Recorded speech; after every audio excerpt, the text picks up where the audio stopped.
Hi అండి అందరికీ. నేను మీ ప్రసన్న. ఈరోజైతే మామిడికాయతో నూపిండి ఆవకాయ పెడుతున్నాను.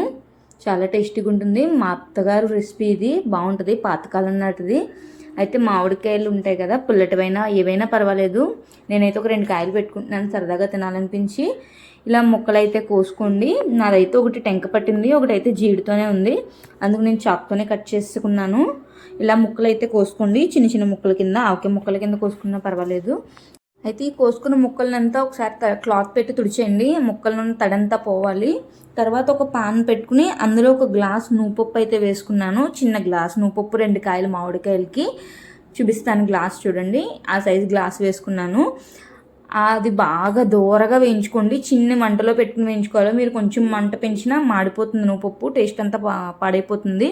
సో చిన్న మంటను పెట్టుకుని క్రిస్పీగా వేయించుకోండి. తర్వాత అది మిక్సీ పట్టేసుకోండి. చల్లారిక మిక్సీ పట్టుకోవాలి.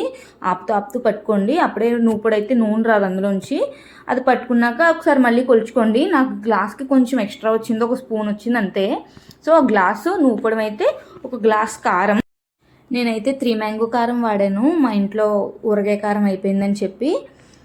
గ్లాస్ కారం వేసుకున్నాక ½ గ్లాస్ సాల్ట్ అయితే వేసుకోండి.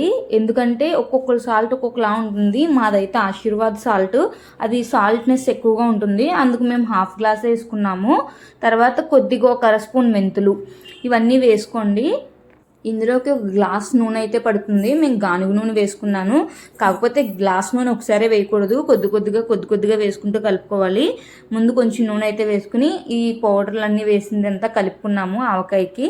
అదంతా బాగా కలిసాక మీరు అయితే తుడుచుకుని పక్కన పెట్టుకున్న ఆవకాయ ముక్కలు ఉంటాయి కదా, ఆ మామిడికాయ ముక్కలను అయితే ఇందులో వేసి కలపండి.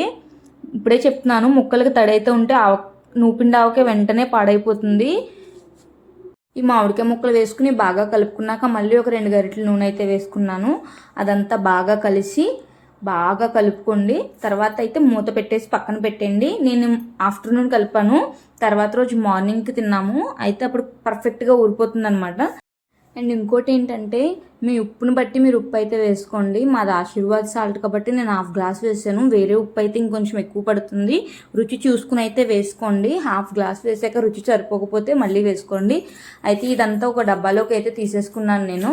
తీసుకున్నాక లాస్ట్లో కొద్దిగా మిగిలింది కదా అని చెప్పి అందులో వేడివేడి అన్నం అయితే కలుపుకుని నేను, మా వారు, ఇంట్లో అందరం తిన్నాము. అందరికీ బాగా నచ్చింది, పర్ఫెక్ట్గా కుదిరింది. మీకు ఏదైనా పాడవుతుంది అని అనిపిస్తే మాత్రం ఫ్రిడ్జ్లో పెట్టేసుకోండి. ఫ్రిడ్జ్లో పెట్టుకుంటే ఎప్పటికీ పాడవదు. నూపిండి ఆవకాయ తొందరగా పాడైపోతుంది అనమాట. ఈ నూపిండి ఆవకాయ నచ్చితే మన ఛానల్ లైక్ చేసి సబ్స్క్రైబ్ చేయండి. ఉంటాను, బాయ్.